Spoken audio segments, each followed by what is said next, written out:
Welcome back to When Bad Things Happen to Good People, a podcast about censorship and the arts. My name's Todd Sullivan. Joining me, as always, is Mr. Peter Rahman. Hello, hello. And today we are completing our look at Beloved by Toni Morrison.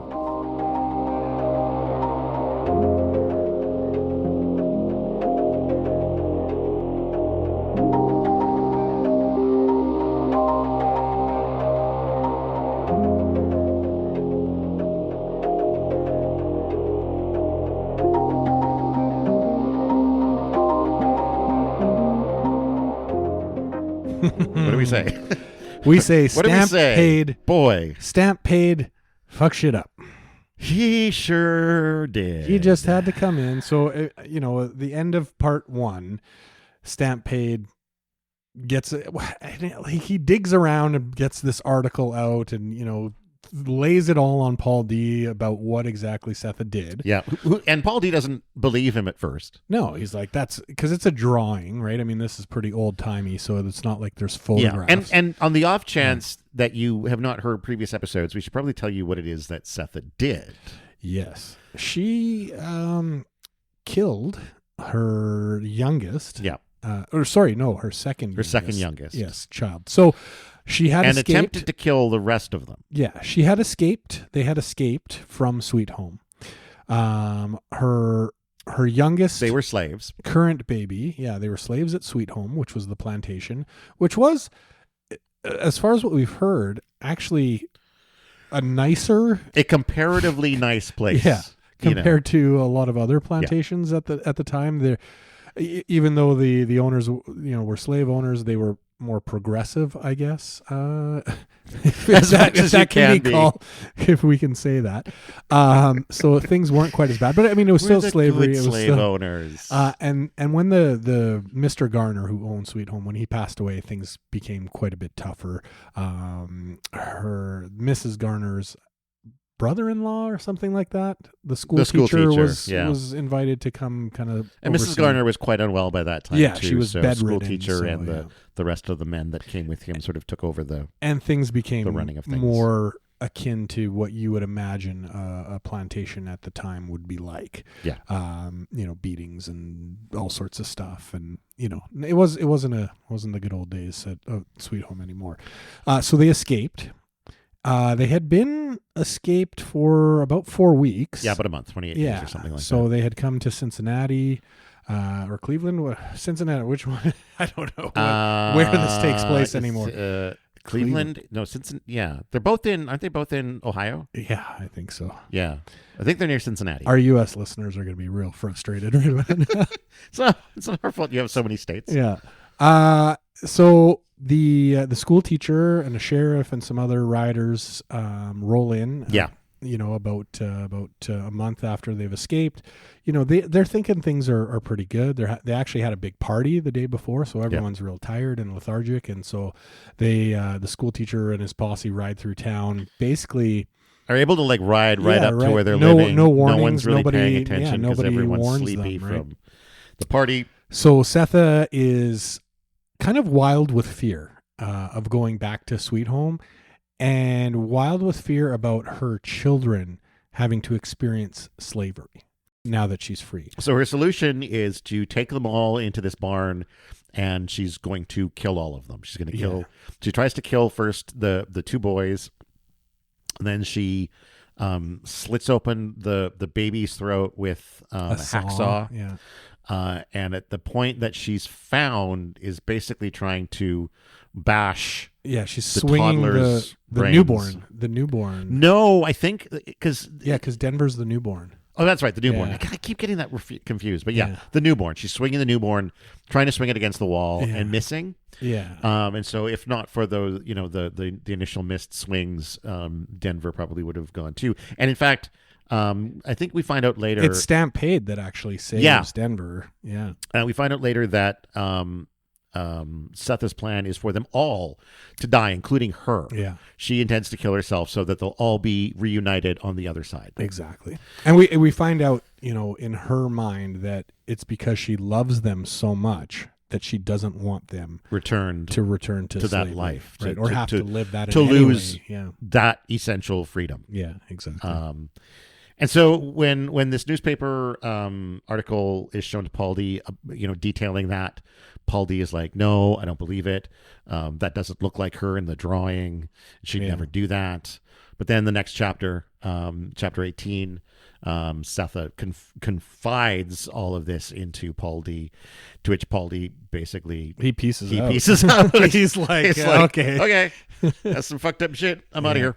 Yeah. And he was already in some weird situation with Beloved. Right? Beloved was already trying to get rid of him. Yeah. Psychologically, right? At that time, we weren't entirely sure why. I think we have a better sense of it now. But they were.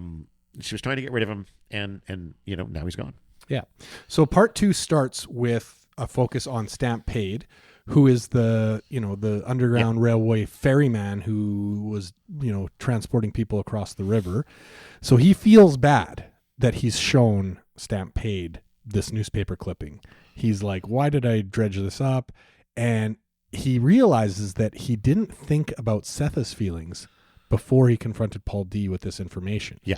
He's now really feeling remorseful because he's like, oh, I kind of blew up Setha's life as well, right? And so he is now trying to come to 124 to knock on the door and apologize. Yeah. But because of his status as this purveyor of goods and good news, and he writes letters and carries messages and all this, he's not used to having to knock on a door anywhere. So for him, psychologically, he's got this big thing about, if I have to knock on the door, this door should already be open to me. Yeah, exactly. Even though he acknowledges he's kind of screwed these people up. Yeah. He's got there's some pride going on there a little bit. Yeah. But there's also, I've got a note here about how he feels responsible as well for Denver. Yeah. Because he saved her life. As we said, he saved her life. It's also, the fact that it was when he, the next day when he had showed up after they had gotten to their new home, he had seen Denver as a baby and was like, I'm going to go get berries for this child. Yeah, that's the big party was because he was, appreciating Denver. So I think it's like about a week. He comes to the house every day and tries to knock at the door and he can't. And then eventually I think he just looks through the window and he does eventually see. He sees Beloved. Well, he sees someone else. He doesn't know who it would be. Yeah. But I mean, we know he sees Beloved, but he doesn't know who it is. Yes, exactly. And he's like, who is this person? Yeah. Right?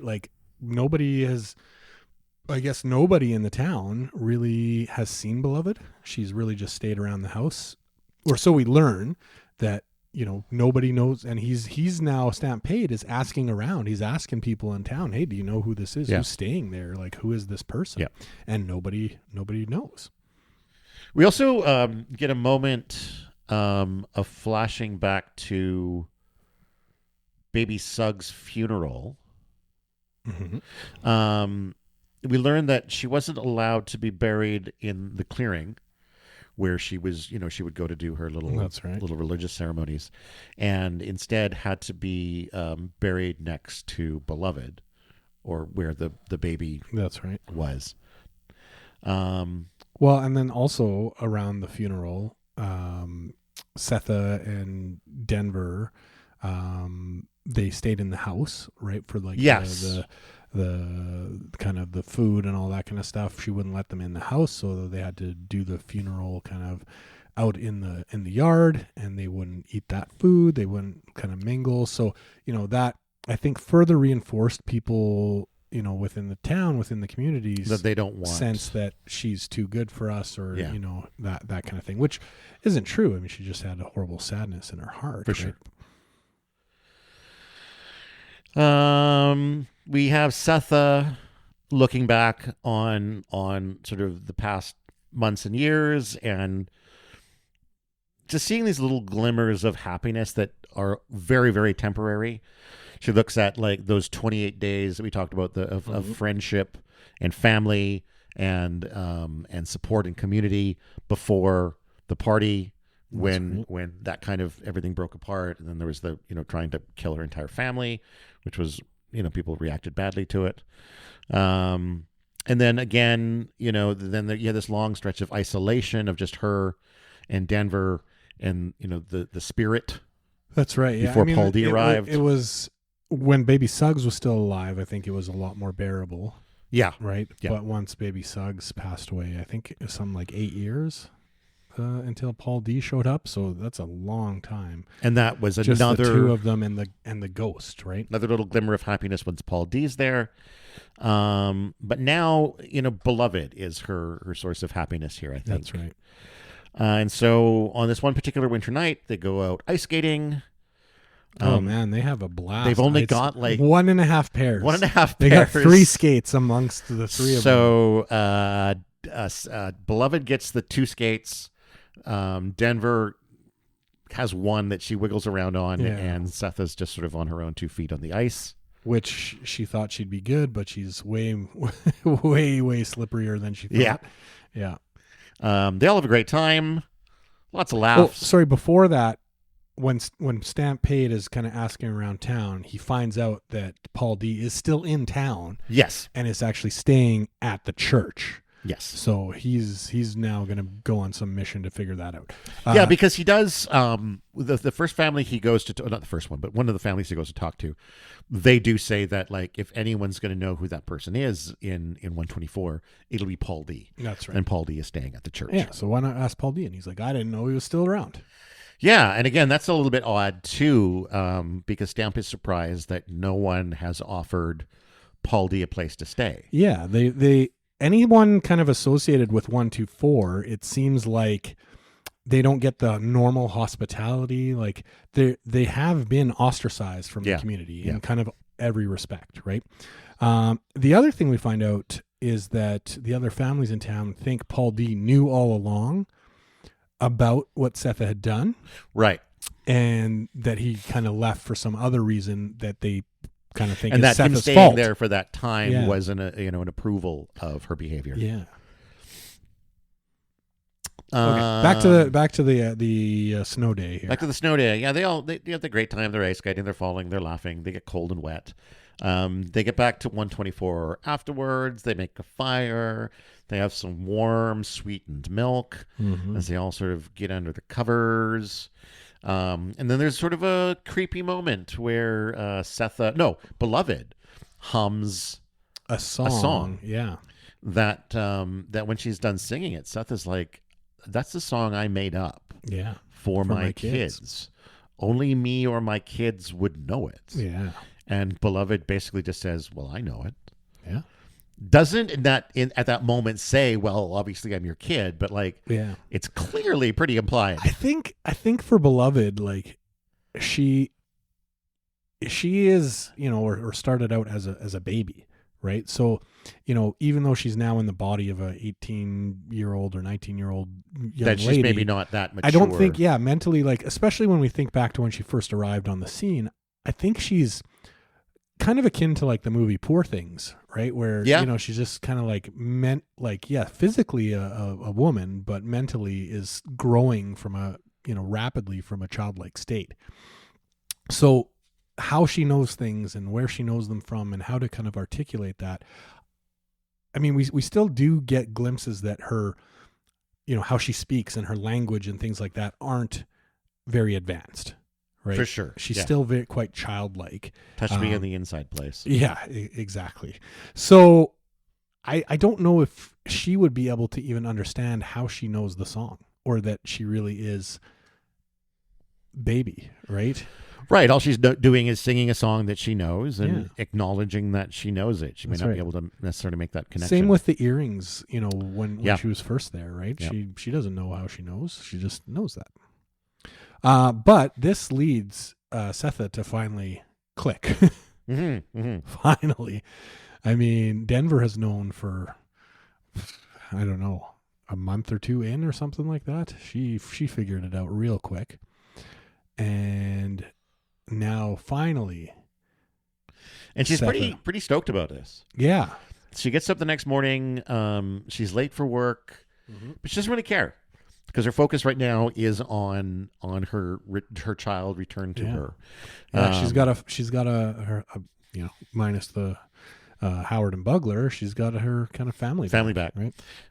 So she lingers at home for a while. She makes some breakfast, slowly awakens the kids, and Setha starts to think that she can now kind of let go of all of her terrible memories of the thing that she did. Like she can finally move on from it. Because she knows who Beloved is now. She doesn't have to carry the weight of that. She can explain it to Beloved, or she thinks that Beloved will understand why she did the things that she did, and so she doesn't need to carry that weight anymore. Yeah. But this is really just the beginning of the downward spiral. For sure. Things go from good to bad pretty quick here. And when she talks about the horrible memories, we do drift a little bit into those memories, and we spend some time with Setha while she's in jail, get a little hint of what her experience there was like.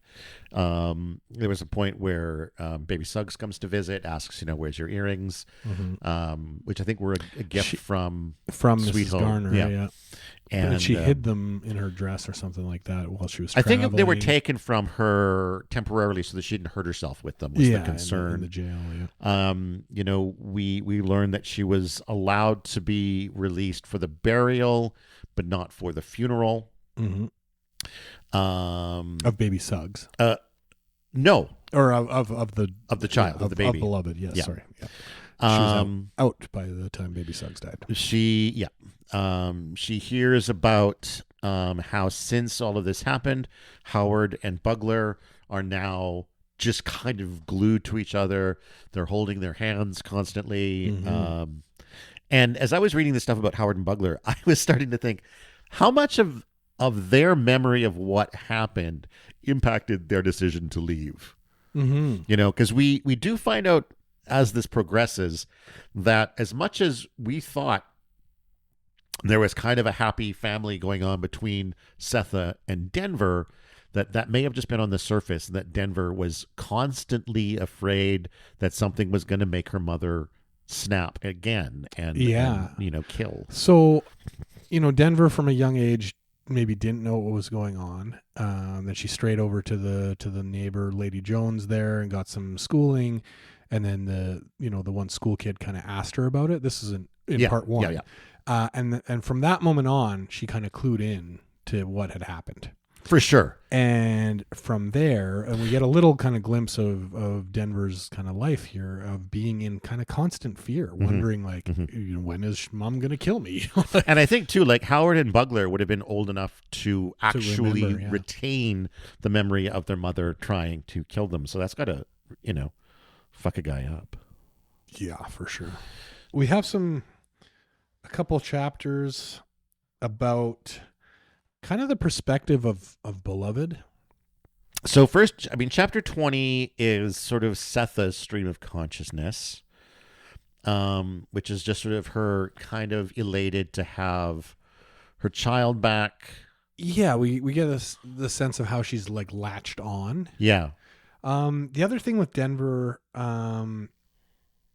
is she sees that at first when Beloved came, I think her goal was to kind of protect Beloved from her mother, right? Thinking, oh, my mother might kill again or kill her again.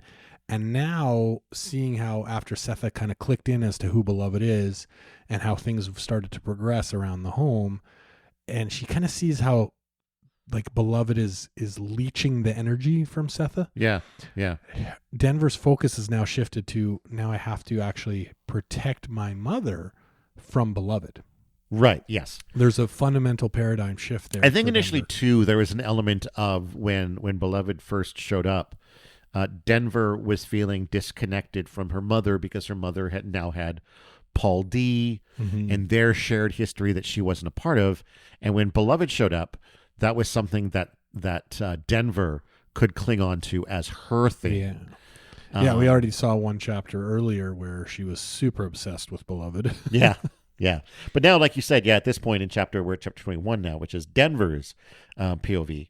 There's a lot of trying to keep Beloved distracted and paying attention to her because she's afraid of what Setha may end up doing. We learned in this chapter too that through all these years before Beloved came, that Denver was still hoping that her father would one day show up and save her from Setha. Yeah. I don't remember if that's exactly the way it was worded, but there was this ongoing sense that Denver was in potential danger, and she was just kind of biding her time until her dad showed up and she was, I think, a little bit angry or disappointed with baby Suggs, who had given up hope. Sure. Right. And I think Setha as well at some point is said to have given up hope that Hallie's gonna kind of come back. I mean, she's, I guess, the last one who has any hope that Hallie's alive, or that he's going to be able to find them. So, chapter 22 and 23, I was going to read just a little bit from the beginning of chapter 22 to give maybe a sense of what it's like, because it's something else. Let's just put it that way. 22 and 23, like most of part 2 are these sort of point of view, stream of consciousness chapters. But this one in particular is very almost surreal. It almost makes more sense on an emotional level than a logical one.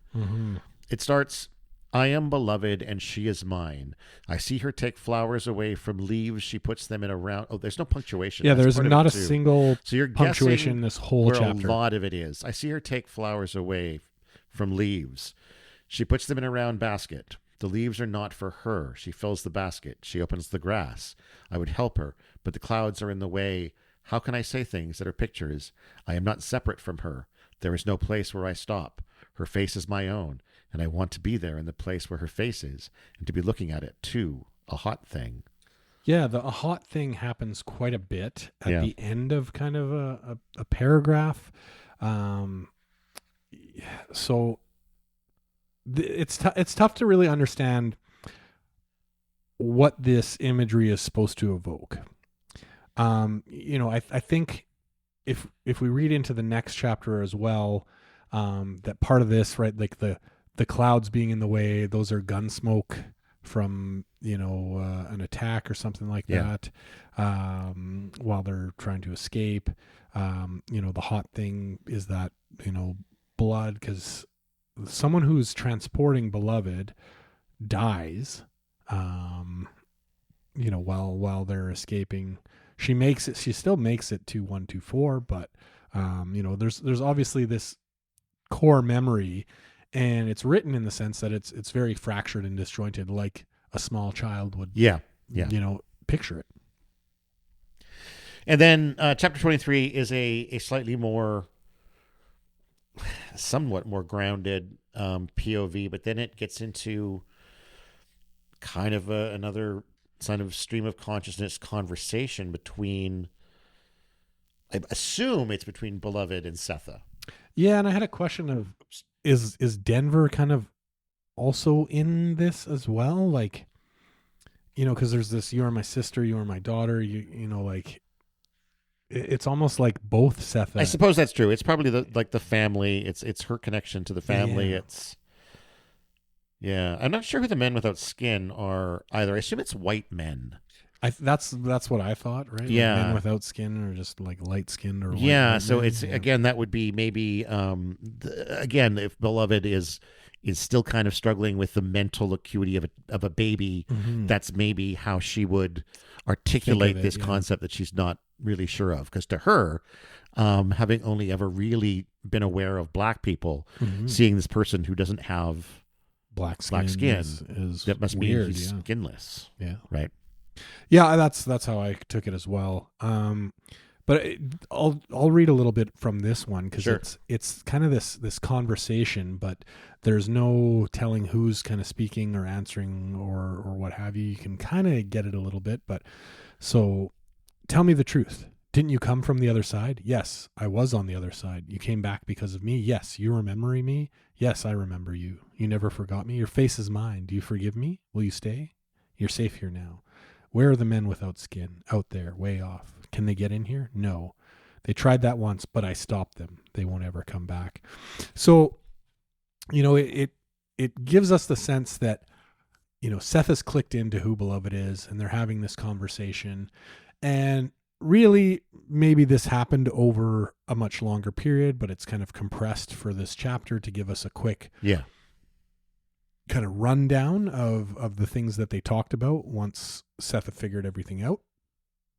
But it's tricky to read, tricky to kind of try and understand who is talking.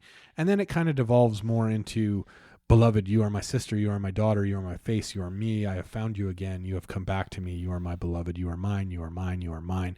I waited for you. You are mine. So it gets more into kind of repeating kind of one thought over and over again, this, which this again, is, I think is a very internal monologue thing to have happen. it's I think trying to give us a sense of what is shifting around in Seth's head, and why things start to devolve, because then as we get into part 3, things are deteriorating. Things are getting pretty bad. Before then, though, we have 2 more chapters in part 2. We have chapter 24, which is basically where we learn the details, more of the stuff that led up to the escape from Sweet Home. Yeah. So we get Paul D's perspective. Yeah. Of kind of that escape, or the attempt. We find out it was the 6-0's woman, the 30-mile woman, that kind of sparked the decision to run. I guess. Well, 6-0 had, answered one of the school teacher's questions in a kind of nonchalant or maybe half joking type way. Although he thought he was giving the right answer, but the school teacher upbraided him, I think beat him and, had him tied up for a while or something like that. So, obviously when he relayed that to his 30-mile woman, she was like, we gotta get you guys out of here. Well, wasn't the message from the 30-mile woman, though, that there were already some people from her that had made it somewhere. that were about to go or had made it somewhere, and so this is also during the war. Yes, right. So like there's literally the Civil War going on, working towards emancipation from slavery. This is what it's being fought for. So there's stuff happening in the world and in the land that I think leads more people to try to escape. There's a certain amount of chaos going on right now. Yeah. So 6-0 brings this idea back to the rest of them at Sweet Home. It sounds like, Holly was in immediately, along with Setha and all of their family. The Pauls were sort of thinking about it. They had to think for a whole day. A whole day. Sort of in prep, Paul D starts making some trial runs. There's a point in the corn that they're supposed to meet at a certain time when the corn is like at its highest. And so he's making some trial runs to see if they can make it there in the right amount of time. And on these trial runs, he's also burying some supplies along the way, blankets, knives, ropes, things like that. The plan initially is that Holly will bring Setha and the 3 children before dawn. But by the time this rolls around, I think 6-0 and some of the other Pauls were going to leave during the evening. Yes. But Setha had to stay because if Mrs. Garner needed her during the night, then that would kind of give up the game. But there was also the fact that by this point, Setha is very pregnant, which made travel a lot more challenging. Yeah. There's also more visitors coming through Sweet Home as well. So, being able to get away without being seen is more of a challenge. Yeah. Paul D manages to get away, gets to the corn, meets with the 30-mile woman, and then a bit later, 6-0 and Holly, 6-0 alone shows up. No Holly, no children, nobody else. Yeah, Paul D makes it and goes back or something, right? Well, what happens is they meet in the corn. Paul D meets with the 30-mile woman in the corn, then 6-0 shows up, and then school teacher comes through, and they split. Oh, okay. Paul D and 6-0 run in one direction. The 30-mile woman goes in the other. Paul D and 6-0 get caught. That's right. Yeah. And the 30-mile woman escapes. 30-mile woman escapes. 6-0, even after they're caught, he starts fighting back. He's like, yeah, he grabs a gun and punching uses at it as these a bat or guys. something. Yeah, starts thumping these guys, and pretty soon, school teacher's just like, he's not worth the fucking trouble. Yeah, let's just kill him. Yep. Yeah. So Paul D sees this happen. Yeah, and it's not a super easy death either, because it sounds like what they did is they initially were burning him. Mm-hmm. They tied him to a tree or something like that, or yeah, but then we're like lighting the tree on fire, lighting the sap on fire, lighting, trying to get him to go up. And he starts shouting 7-0. Yeah, 7-0. And laughing. He's laughing and shouting. Yeah. The joke here, I guess, being that he's impregnated the 30-mile woman, and so his legacy lives on, and so they can't stand that he is like having such a great time dying, so they just shoot him. Yeah, which the school teacher is kind of upset about because it's his property that he's now not going to get any money on. Exactly. Yeah. Which is something else that was interesting, that like as they're talking after this, the school teacher and some of the other men, they talk about, what they're going to get for Paul D. Yeah. And this is the moment that Paul D learns his cash value basically, which is $900. Yeah. Is what he was worth. Or possibly more. Or possibly more, but at least $900. At least $900. Yeah.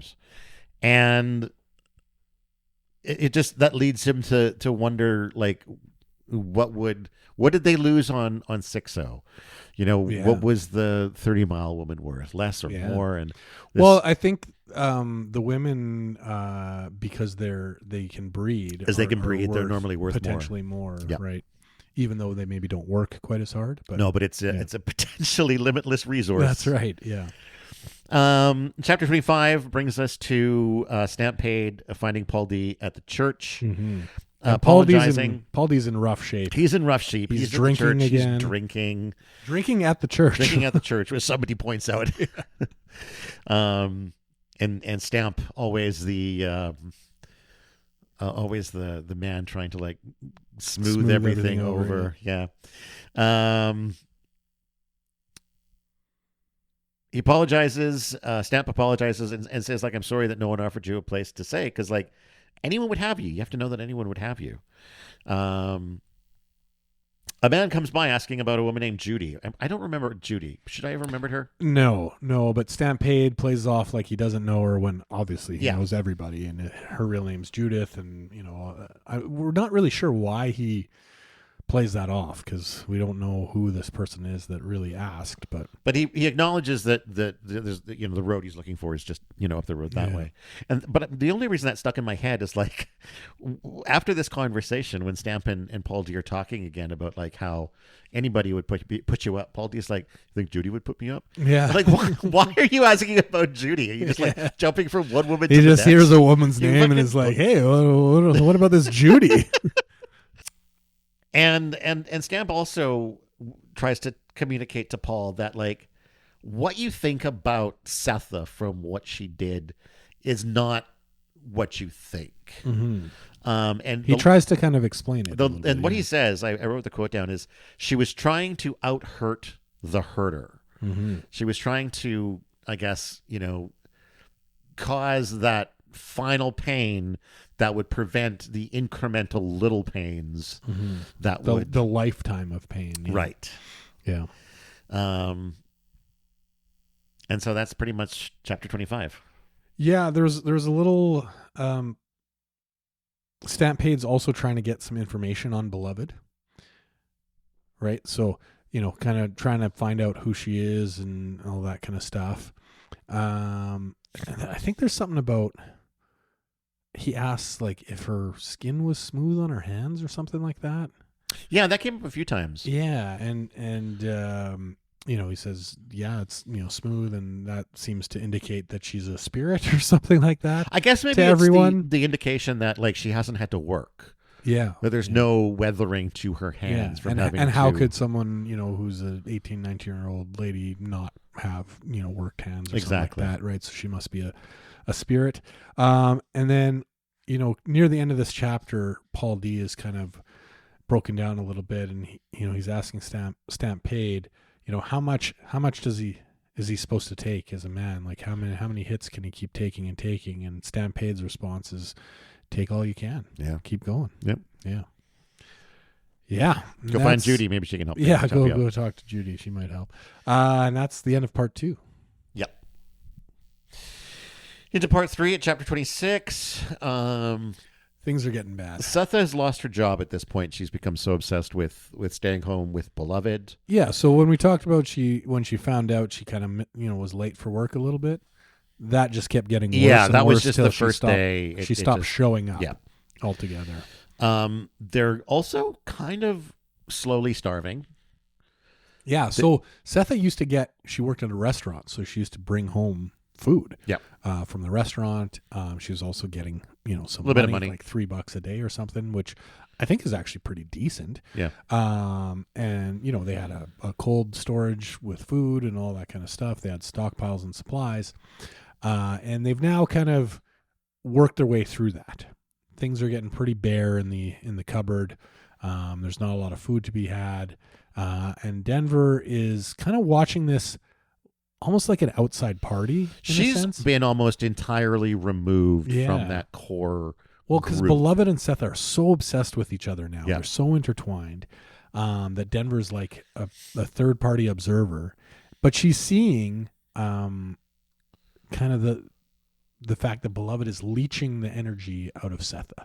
But not just to an extent, yeah, but it's also very much like it sounded like whenever food was available, Beloved got the extra share. She got Beloved got a little bit more here, a little bit more there. Well, and Setha would maybe not eat. Exactly. So Beloved is growing. Setha is shrinking. Well, At a Beloved's- certain point, there's a comparison that Setha looks like the child while Beloved looks like the mother. And Well, her belly is growing Yeah, as well. she's also growing in the sense that she's pregnant. Well, I don't know that she is. Is it explicitly... I mean, later on, as we get into the end of the book, It said that she looked looked it. pregnant. I mean, we know that Paul D was touching her on the inside place. That's true. That is a good point. So my assumption there was that, even though she's, let's say, a spirit reincarnated in, some other body, still has organs that work. Yeah, I guess. And I her guess. time with Paul D led to another baby, perhaps. I mean, it's not clear kind of what happens there. No. Really, No. but I mean, I think it provides another opportunity for Beloved to suck energy and food and resources away from Setha's life. And if you do think about there being a potential other life growing in there is that reason to be draining life force and energy and who knows what else.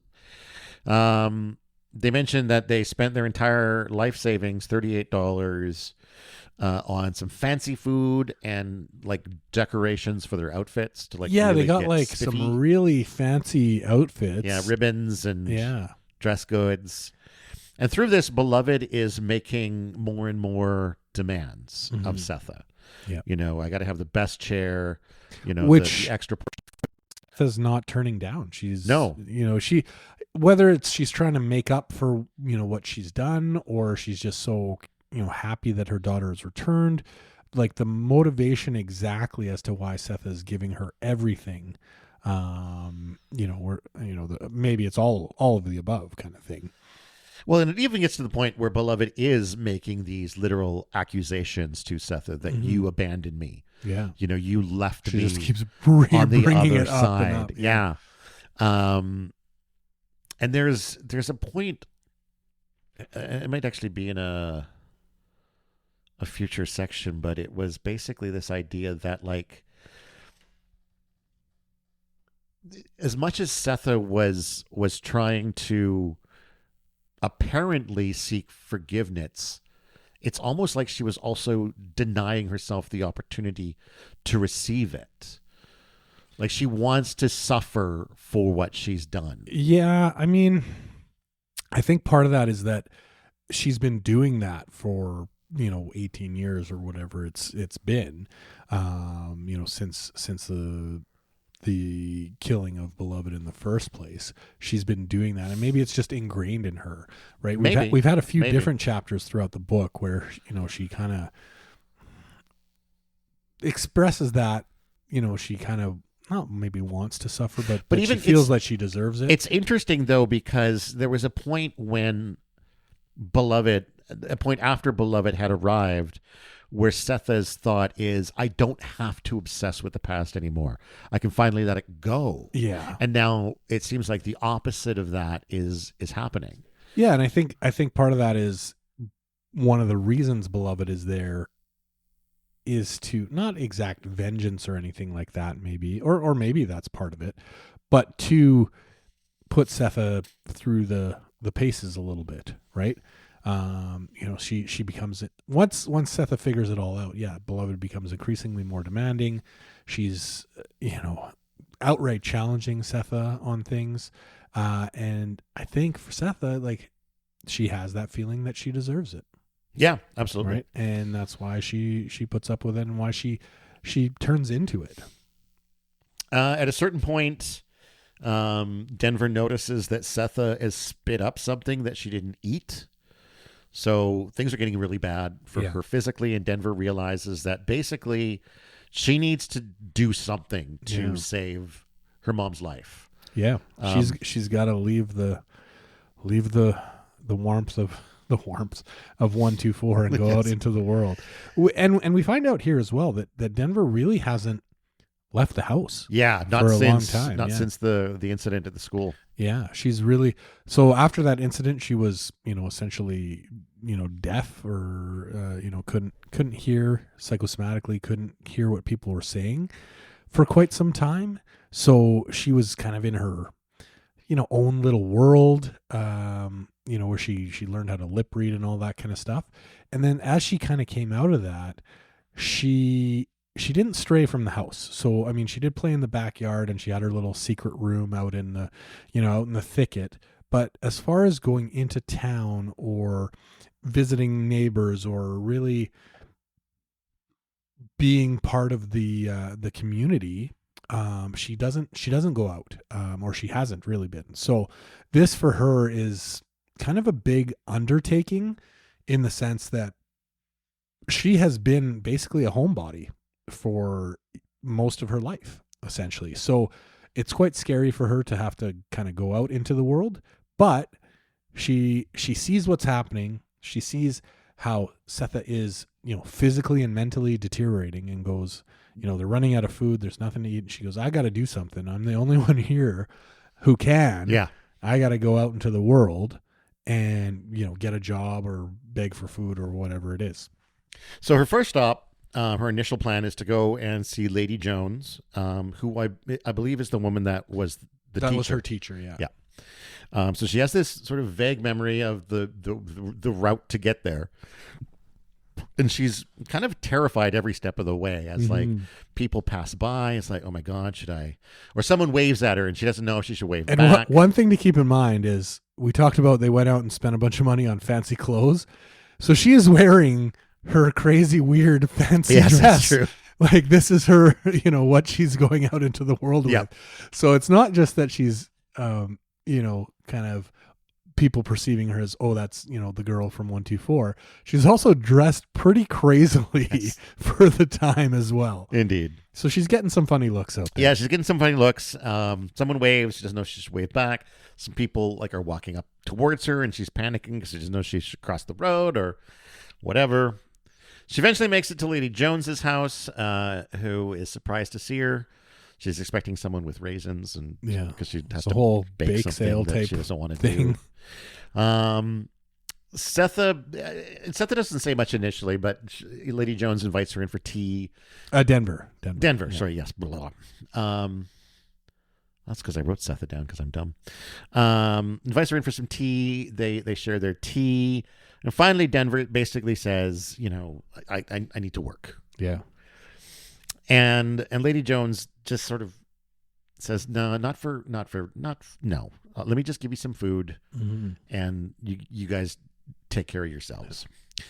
And so from there, for a period of at least a few weeks, Lady Jones is cooking up a storm. Yeah, but so are other people around the community. Every couple of days, they'll go outside and there'll be something left on the stump or, on the doorstep with a note. The names of, kind of who. Sometimes there'll be a name attached so that they know where to bring, the dish back to or whatever.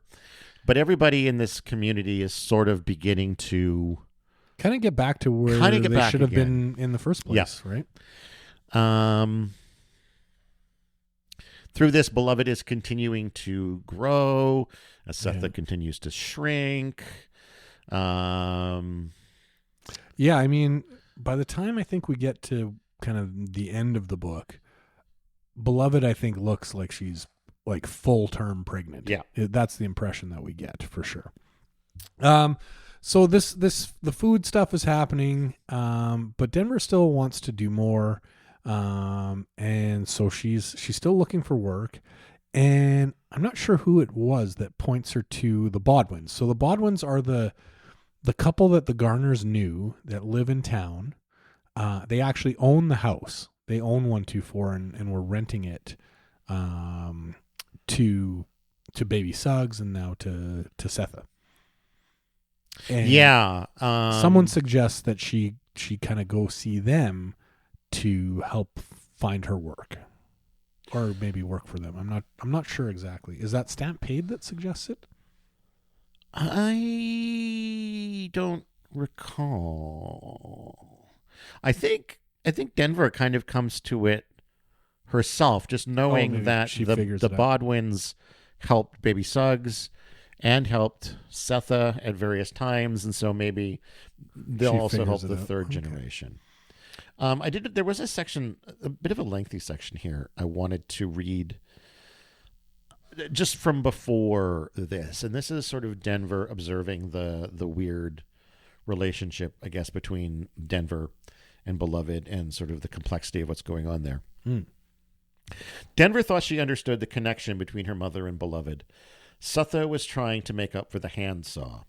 Beloved was making her pay for it, but there would never be an end to that, and seeing her mother diminished, shamed, and infuriated her. Yet she knew Setha's greatest fear was the same one Denver had in the beginning, that Beloved might leave, that before Setha could make her understand what it meant, what it took to drag the teeth of that saw under the little chin, to feel the baby blood pump like oil in her hands, to hold her face so her head would stay on, to squeeze her so she could absorb still the death spasms that shot through that adored body, plump and sweet with life, Beloved might leave.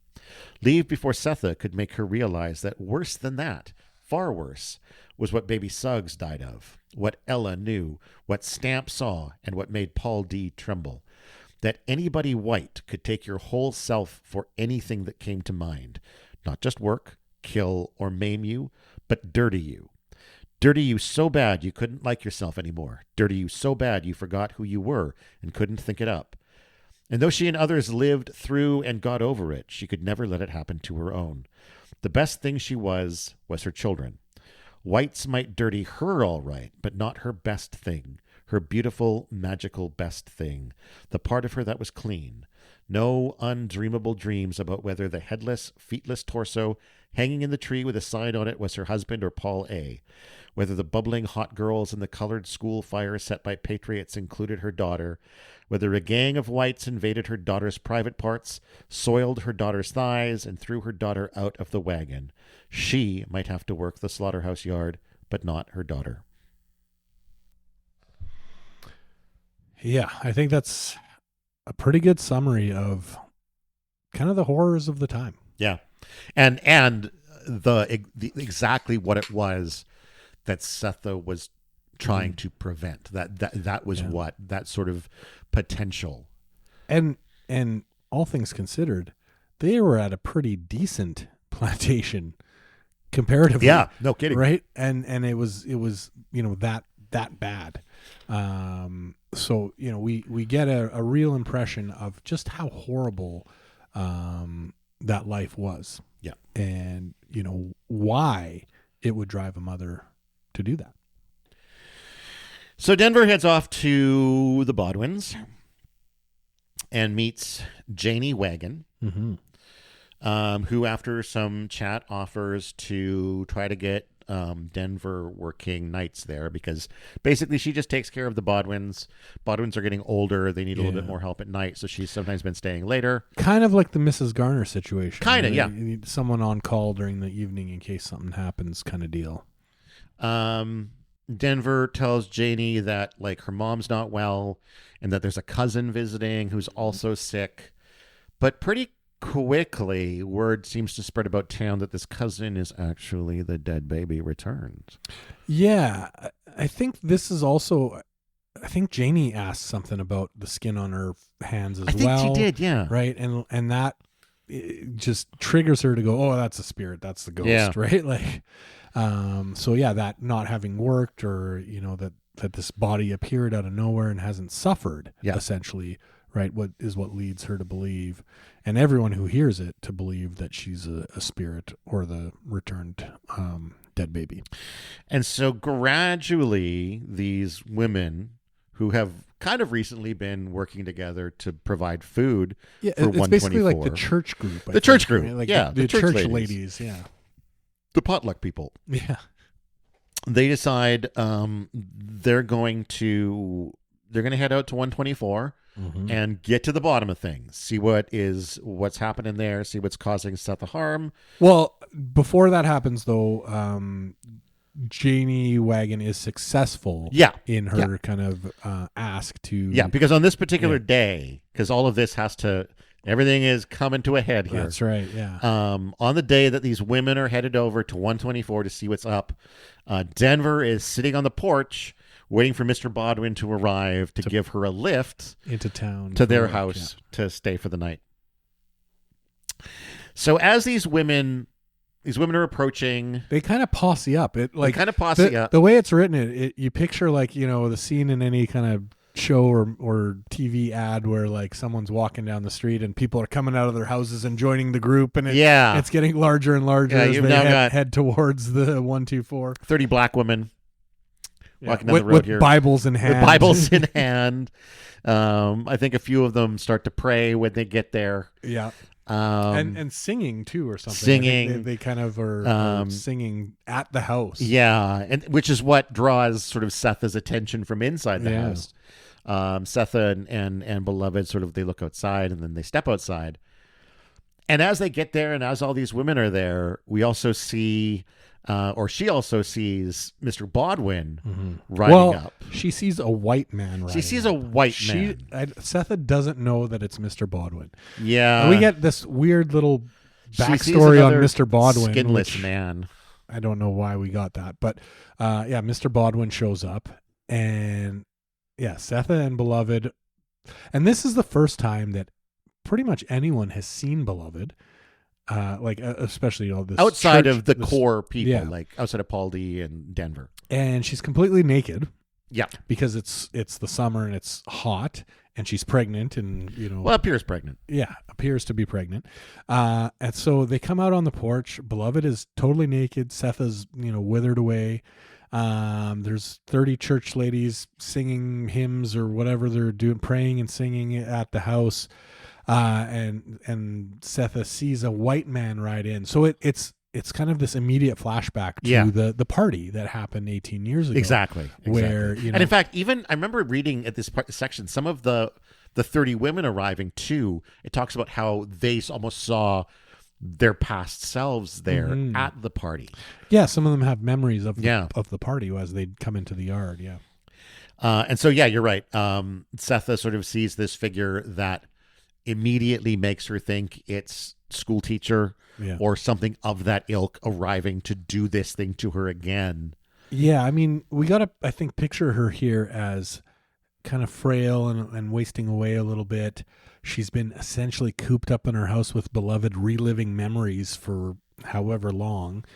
And, she's not right in the head, right? I mean, she is playing this psychological game with Beloved that she's losing badly. All of a sudden there's a commotion in the yard and she sees a white man roll into town and has immediate flashbacks. Yeah. And so since she was like using an ice pick. Yeah, because it was so hot, they were chipping up a block of ice in the house. She's got an ice pick in her hands, and she just bolts at the guy. End of chapter. What happens next? Yeah. And well, we find out in chapter 27. So she didn't make it to Mr. Bodwin. She tried. She tried, but we do find out that Denver tackled her to the ground. Yeah, and that there's another lady that punched Seth in the face. Right. Like I think they realized what was potentially happening, and we're like, I just have this image in my mind of Denver going, Jesus Christ, Mom. Yeah, like, oh God, and running at her and taking her down. Right. And we do get kind of a little bit of Mr. Bodwin's perspective that, he doesn't even know what's going on. He thinks just the ladies were fighting with each other and he has no idea what's going on. And I mean, hopefully, I think in defense of him, he was trying to be helpful too. Yeah, right? So yeah. I'm definitely glad he didn't get ice picked. Yeah. This chapter also features Paul D. Coming back to 124 for the first time since this all happened. Well, after this event, essentially Setha. After this event, Beloved disappears. Beloved disappears at the event. Essentially, like everyone is dealing with, during Setha, the commotion. Exactly. She's gone by the time they look over there again. I think there's a reference that somebody sees this naked woman with fish hair running for the lake river, or the river. Yeah. Which I don't know what that says about what Beloved was. Beloved came from the river. Yes, I just right? meant the fish hair thing. Yeah, the fish hair, that's kind of weird, but I mean, boys in the woods, who could trust their eyewitness statements. But yeah, Beloved is no longer there. And the house is quiet again. Yes. Because even during this, through parts 2 and 3 of the book, when people would come to the house, specifically Stampede, he would hear kind of voices or feel stuff happening around the house, right? The house was considered to be loud, with voices or energy or whatever it was. And now the house is quiet, right? Whatever was happening, whether it was Beloved or the spirit of Beloved before she was, had a body, that is now basically completely gone. But the effect on Setha is permanent, essentially, because she's now pulled a baby Suggs, has climbed into bed, and is not leaving. We have a moment, and again, it's a flashback kind of moment of when Paul D. recently crossed paths with Denver. Denver's coming from work, going from one job, I think, to another. Mm-hmm. And, Paul D. just is sort of inquiring about how everything is. Denver basically says that she thinks she's lost her mother. And Paul D. asks Denver if she thinks that Beloved was actually her sister. And then there's another quote I wrote down here because I thought it was interesting. Denver's reply was, at times I think she was more. Mm-hmm. What that might be. Well, I mean, we get flashbacks to the scene in the clearing with the choking, to the scene in the woodshed where she looks into the darkness, and So what was Beloved? Was she just that reincarnated baby, or was there other stuff at play there? Right? I mean, very mystical and paranormal here. Yeah, I mean, I think very clearly she was something more than just your sister. Because the average dead sister doesn't just crawl out of a river at 18 or whatever.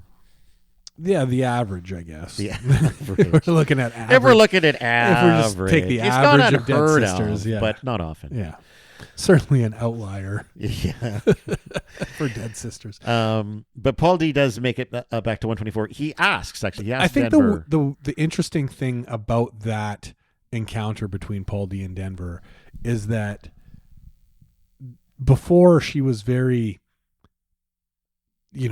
hateful of Paul D. and here she seems to be kind of the stronger one in the encounter, right? And we get this sense of the tables of, she's very cool in the conversation too, right? She handles it super cool, and is. But I think we were getting glimpses of that too in the previous chapter when she goes to work and when she goes to the Bodwins, to sort of say like, hey, can you help me out? And like she's having to step up. Yeah, and I mean she's 18 years old, right? So, but also a pretty sheltered 18. Yeah, she's a sheltered 18. But I mean, the impression from this encounter, I think that's meant to be given is that she is coming to her own. Yeah, absolutely. Right. And she's grown up real quick right here. Yeah. As you do when your dead sister comes back and rapes your stepdad and almost kills your mom. Yeah. Pretty well, maybe a bit above average for dead sisters. But, that's true. I think there was a very special episode of Family Ties that covered the same subject. The dead sister returning and raping the father. Raping, yeah. I think so. Yeah. Michael J. Fox. Yeah. Yeah, that was a good one. So Paul D does ask whether or not, do you think I should visit your mother? And, she kind of tells him to be pretty careful. Be careful. Yeah.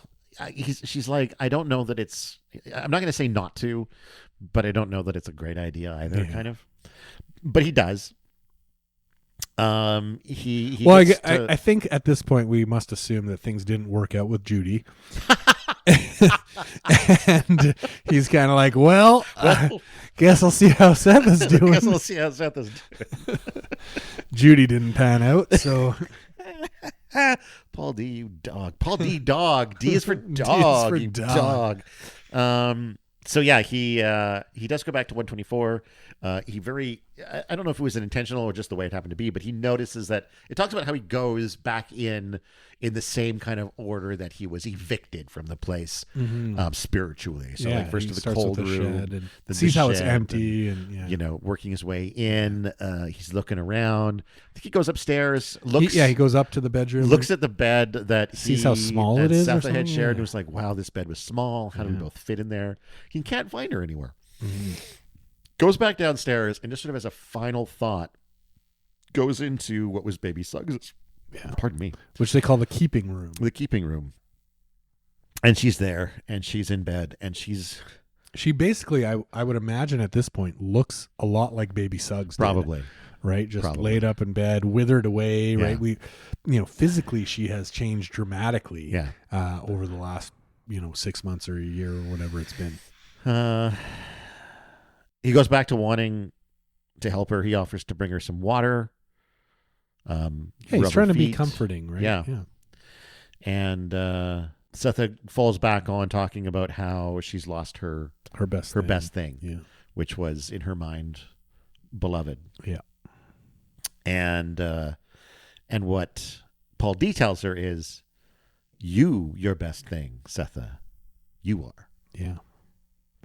And the last little piece of the book is her questioning, saying, "Me?"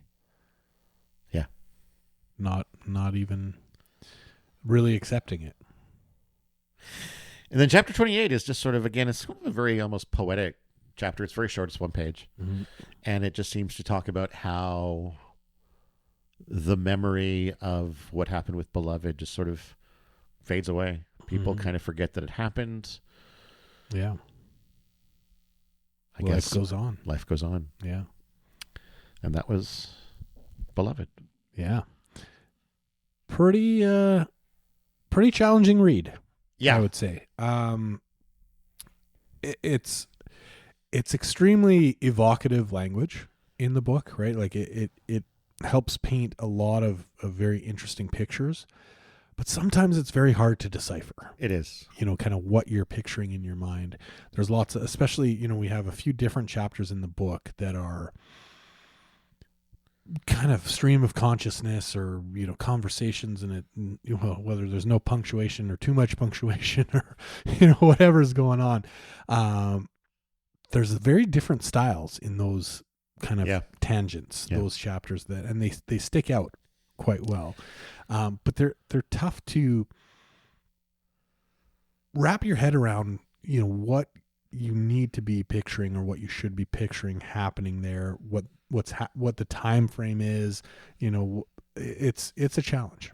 And a lot of the chapters are incredibly dense as well, with a lot of stuff going on, and not just stuff going on in the present moment. You'll have stuff going on in the present moment, and then all of a sudden you're going to have like a 3-4 page digression about something that happened to Sweet Stampede in the Home war, or you know, whatever else, and you don't know how much of it's, you know, really relevant to the core story, and how much of it is sort of painting the wider picture of the world, the world at that time was like for slaves.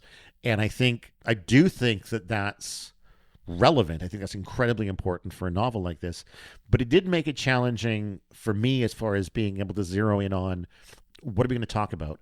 What are we going to take notes about? What is relevant to what this what do discussion? I need to file away in terms of information that I'm going to need? And that's another thing too, is quite often there are references to things that don't make any sense for another 20, 40, 100 pages.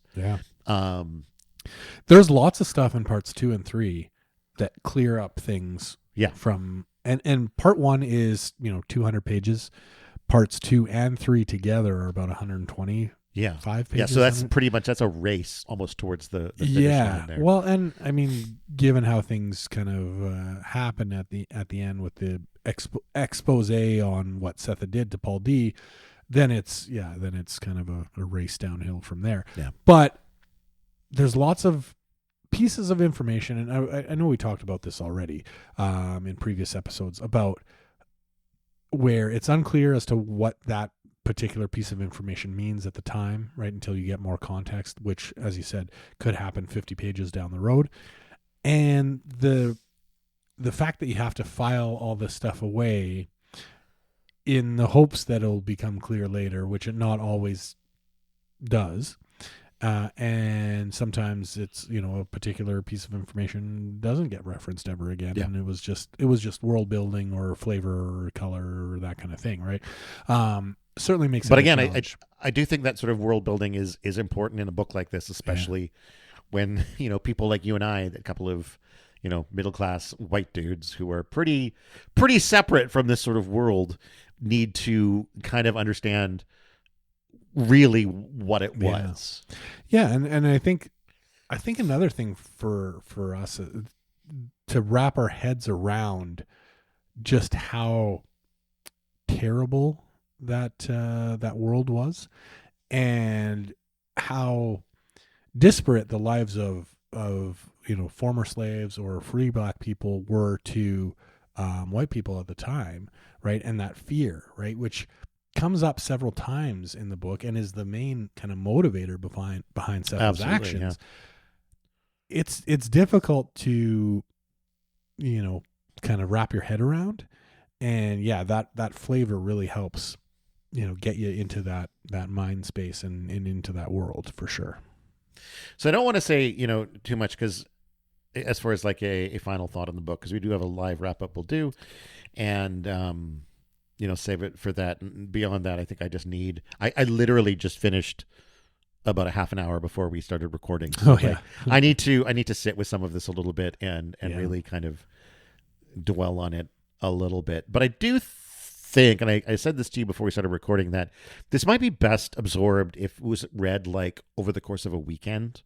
I think because of those subtle references that you kind of really have to be paying attention to get that the way that we read it over, you know, 6 to 8 weeks, while also stopping and taking notes and everything else, is maybe not the best way to absorb this. I think maybe just sort of spending a weekend with it and then just sort of letting it chill with you for a couple of weeks after that might be the optimum way. Well, I think, reading it in as close to kind of one sitting, I think is helpful in terms of not only that world building, but also being able to keep those little bits of, you know, what may seem like throwaway information or information that you don't really quite understand yet or don't have a context for.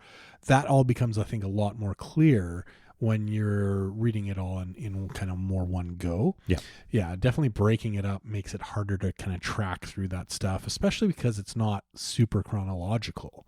It's all over the place, flips back and forth, right? You know, we have Baby Suggs dying right at the beginning, and then, you know, we're there's parts where she's back alive again, and we're going through that, and you're kind of back and forth all over the place a lot in this book chronologically. We just read another book where we were all over the place chronologically. Yes. So, we might want to read something that a bit more straightforward, which I don't think we're going to do. No. Not with what we have planned, but we'll see. Yeah. But, it is quite evocative, this book. I mean, for pretty comfortable, people living in Canada in this day and age where, you don't have too many problems, to get your head into that world at that time, during the kind of end of the Civil War, and see it from the perspective of a former slave or someone who's been freed. I think that's a huge challenge, and I think Toni Morrison really delivered on transporting the readers to that world. I think. There's you can tell there's a reason that this won a Pulitzer. Like it does its job very well. So from there, let's talk about what we're going to wrap this up in a couple of weeks. What do we land on as a date for that? Do you have it written down? June 2nd, I believe. Let me just check here. Oh no, sorry, the 26th. That makes more sense. 26th of May. Yes. May 26th. May 26th. Oh. Sexy May 26th. Sexy May 26th. We will be live. That's Sunday. Yeah. At 3 p.m. Live at 3 p.m. May 26th. Via May 26th. Everyone tune in on May 26th. Via Podbean. That's right. Remember, if you want to call in or chat with us, you do have to be using the Podbean app on your smartphone device, along with some sort of headphones, so that we don't get the feedback thing. Yeah. So, and we always appreciate if you can call in. It's been a while since we've had an actual listener call in, but well, and you know what? I will say, even if you can't call in, you can post your questions, right? There's a kind of a chat group type format in the live Podbean, and we've gotten a few questions that way as well. And I'll say also that that's cool. If you can't make it to the live, but you've been listening and you have something related to this book that you want us to talk about, shoot us an email. Yeah. badthingshappen@gmail.com. And we'll be happy to take those suggestions as talking points, because sometimes it can be difficult to stretch out. I feel like we're gonna have a lot to talk about on this live one, but sometimes it's hard to go past I liked it too. Okay, what do we talk about now?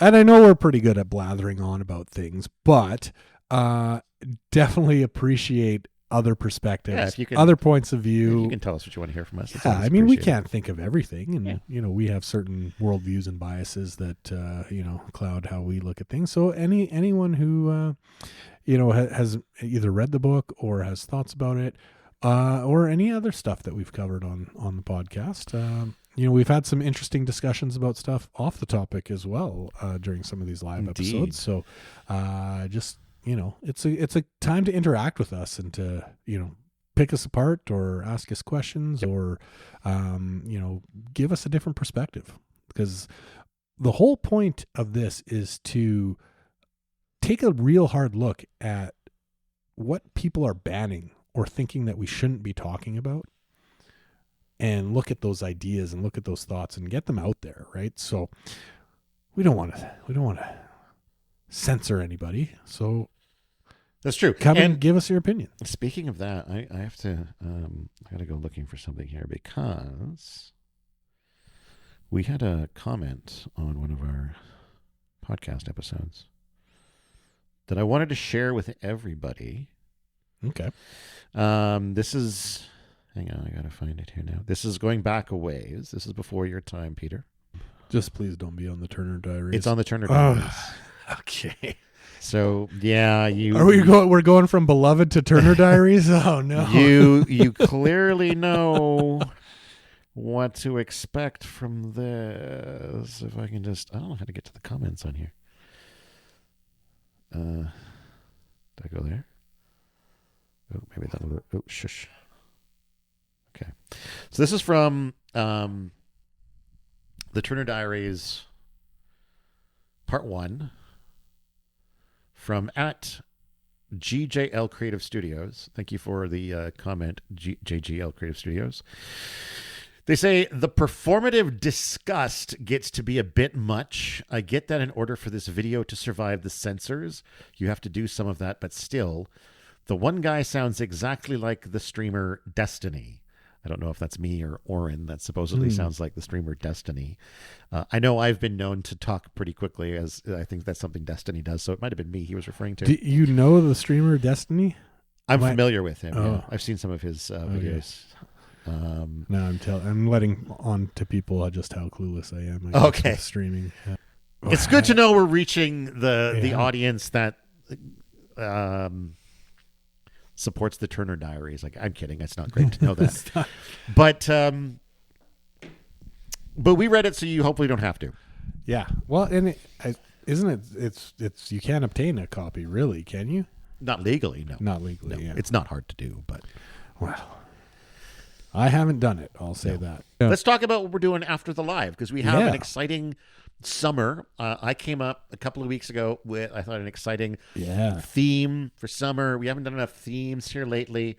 I remembered, like, in the past, we did, like, the cool Easter crossover with another podcast with Half Gut Conspiracies. Yeah. We've done some other themes, and so wanted to really get excited for a theme over the summer. And what we're doing is the summer of sex, drugs, and rock and roll. Yeah. That's going to feature 3 different subjects. We're going to start with sex, and the plan is to try to get our hands on a copy of Madonna's Sex book from 1992. Yeah. They are on eBay for in the area of like $100. So I'm not going to, beg for money, but if you want to buy us a lot of coffees or go to Patreon or something and slide a little money our way to help us, get our hands on photos of Madonna's boobs. This for us to talk about. Yeah, this is to fight censorship, guys. This is work. Yeah, this is not. We take this seriously. This is a job. We're probably going to do it anyway. But this is like peak Madonna. This is peak Madonna, not current Madonna. Not current Madonna. Nobody wants to see that. I'm glad that she's not planning a sex 2. Well, crap. Now you put it out there. I put it out there. Yeah, Madonna, do it. Why sex, not? Part 2, more sex. Following that's the sex portion. The drugs portion, we are going to do 3 episodes and a live with Naked Lunch by William S. Burroughs. It's a book that has been on my to-read list for probably multiple decades at this point. I'm a big fan of David Cronenberg's film, but I really know very little about the book. So I'm really excited to give that a read. Also, potentially another one that's not quite in chronological order. Not in chronological order. That's going to break our brains a little bit, but that's why we are washing our brains out beforehand with sex. That's right. And washing our brains out afterwards with rock and roll, with the film Cocksucker Blues, an unreleased film about the Rolling Stones, which does feature, I believe, band members engaging in both drugs and sex. But not with Madonna. Not with Madonna. So, I mean, to my knowledge, I've never seen it.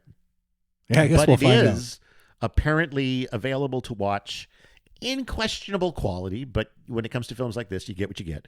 It is available to watch on archive.org, so you can go look it up and watch it yourself before you listen to us if you want to do the research.